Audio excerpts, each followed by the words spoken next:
Gents ladies மெய்யன்பர்களுக்கு உங்கள் பாரம்பரிய வைத்தியர் உங்கள் ராஜசூரியன். அற்புதம் ஆனந்தம் மெய்யன்பர்களே. இப்போ உங்களுக்கு இஞ்சி டீயை பற்றி பேசுவோம். எங்கே பார்த்தாலும் இப்போ இஞ்சி டீ இஞ்சி டீ குடிப்பது நல்லதானா? நல்லது தான். டீ குடிப்பது கெட்டதானா? கெடுதல் தான். அப்போ இஞ்சி போட்டால் மட்டும் நல்லதாக மாறிடுமா? என்ன பண்ணுறது? இப்போ முள் இருக்குது, அங்கே ரோஜா அழகான ரோஜா பூத்துருக்கு, முள் கொஞ்சம் தைக்கத்தான் செய்யும், ரோஜா பிடிங்கி தான் ஆகணும். ரோஜா வேணுன்னா என்ன பண்ணுறது? முள்ளின் முகவரிகளவா ரோஜா முகம் காட்டுகிறது, என்ன செய்வது ஐயா? இப்படியெல்லாம் நான் கவிதை சொல்லிட்டு இருக்கலாம் உங்கள்கிட்ட. அதனால் நான் என்ன சொல்ல வரேன்னா, நல்லது இருக்கிறதுல கெட்டது இருக்கும். இதுதான் உலகம். இப்போ இந்த இஞ்சி டீ தான் இந்த உலகத்தை காட்டுது எனக்கு, என் பார்வையில், என்னுடைய ஞான பார்வையில் எனக்கு தெரிவது இந்த உலகம் இப்படித்தான் இயங்கிக்கிட்டு இருக்கு. நல்லதும் கெட்டதும் கலந்துருக்கு. அதே மாதிரி இஞ்சி டீ என்பது தேவையற்றது, அதில் இஞ்சி சேர்ப்பதால் தேவையானதாக மாறுது. அப்போ என்னை கேட்டிங்கன்னா, ஐயா இஞ்சி டீ கொடுத்தா நீங்கள் குடிப்பீங்களா? குடிப்பேன். மாட்டுப்பாலில் குடித்தால் குடிப்பேன். மாட்டுப்பாலில், உண்மையான மாட்டுப்பாலில் இஞ்சி கலந்த இஞ்சி டீ சாப்பிட்டா நல்லது தான், தப்பு ஒன்றும் கிடையாது. அப்போ இந்த யாருக்கு இது கெடுதலாக இருக்கும்னா,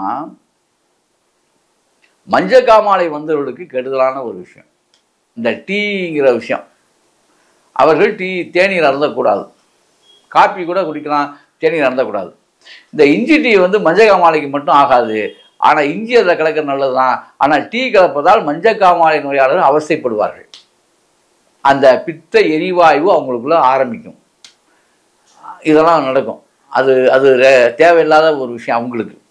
ஆக இஞ்சி டீ காலையில் சாப்பிட்றது நல்லது, மாட்டுப்பாலில் இஞ்சி டீ சாப்பிட்டா நல்லது தான். இதை இன்னொரு விஷயம்னு சொல்கிறேன்.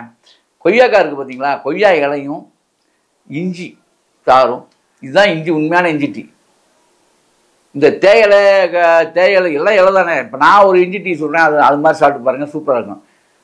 அதாவது 200 ml தண்ணிக்கு 3 ஏலக்காய், 2 கொய்யா இலை, 200 ml தண்ணிக்கு தான் சொல்கிறேன். ஒரே 1 இன்ச் அளவுக்கு, 1 இன்ச் அளவுக்கு ஒரு இஞ்சி சோல் சீவிடணும். இதெல்லாம் நல்லா நச்சிட்டு அப்படியே இந்த 200 ml தண்ணியில் போட்டு கொதிக்க விட்டுட்டு பனங்கருப்பட்டியோ பனை வெள்ளத்தையோ போட்டு ஆற்றி குடிச்சு பாருங்கள். அந்த டீ மணக்குதா இல்லையான்னு பாருங்கள். கமகமக்கும், பாலே கிடையாது, சூப்பராக இருக்கும். இதுதாங்க ஒரிஜினல் இஞ்சி டீ. உங்கள் குடும்பத்தில் ஒரு 10 பேர் இருக்காங்கன்னா அளவு அதிகப்படுத்திங்க, காலை மதியம் கொடுக்கணும். இது என்ன தெரியுமா, சுகரை கண்ட்ரோல் பண்ணிடும், சுகரை குறைச்சிடும். இந்த லோ சுகரான இதை 1 முறைக்கு 2 முறை குடித்தான்னா ரொம்ப ஆள் டயர்டாயிடுவான். லோ சுகர் உள்ளவனுக்கு கொய்யா இலை ஆகாது, கொய்யா இலை தண்ணி ஆகாது, ஏன்னா ரொம்ப டவுன் ஆகிக்கணும். அவ்வளோ வேகம் சுகரை குறைக்கிறதுல மும்மரமானது இது நான் சொன்ன இந்த டீ, இந்த இஞ்சி டீ. ஆனால் அதுக்காக பயப்பட வேண்டாம். அதில் நீங்கள் பனங்கருப்பட்டியை கொஞ்சம், இந்த லோ சுகர் உள்ளவன் பனங்கருப்பட்டியை அதிகம் ஆக்ட் பண்ணி சாப்பிட்டா அதுவே மருந்தாக மாறிடும். லோ சுகர் அங்கேயே தூக்கணும், அவ்வளோதான். பனங்கருப்பட்டி அதிகப்படுத்திக்கணும், இனிப்பு அதிகப்படுத்திக்கணும். அவன் யார்? லோ சுகர் உள்ளவன். இந்த ஹை பிபி, அந்த பிபி, இந்த பிபினாக்கல்ல, அவன் இதெல்லாம் குடித்தான்னா அவன் பிபி ஊதுவிடுதிலிருந்து தவிர்க்கலாம், வாழ்க்கை சிறப்பாக இருக்கும். ஆக இஞ்சி டீ சாப்பிட்றது ப்ரெஷரை குறைக்கும், சுகரை குறைக்கும், நரம்பு மண்டலத்தை சரி பண்ணும். நான் சொன்ன மாதிரி இஞ்சி டீ சாப்பிட்டீங்கன்னா. அப்படி இல்லைன்னா பசும்பால் யாதும், அதாவது மாட்டுப்பால் கிடைச்சி மாட்டுப்பாலில் இஞ்சி டீ போடுற இடம் நிறைய இடங்கள் இருக்குது. பண்ணைப்பால் டீ கடையெல்லாம் இருக்குது. அது நீங்கள் அது மாதிரி மாட்டுப்பாலை சாப்பிட்டு போதான் அந்த டேஸ்ட்டு விடவே மாட்டீங்க. நீங்கள் இந்த மாதிரி சாப்பிட்டாலும் இஞ்சி டீக்கு சிறப்பு.